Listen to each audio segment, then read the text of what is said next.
3টে দিন অনেক ঝাঁকি গেছে আমার উপর দিয়ে। কলকাতা থেকে কলিম্পং, আবার সেখান থেকে কলকাতা।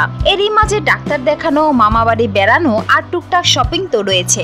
বৃহস্পতিবার রাতে দেশে ফেরার পর নিজের ঝাঁটিকার সফর নিয়ে এভাবেই বলেন অপু বিশ্বাস। গত সোমবার কলকাতায় যান ঢাকায় চলচ্চিত্রের জনপ্রিয় এই অভিনেত্রী।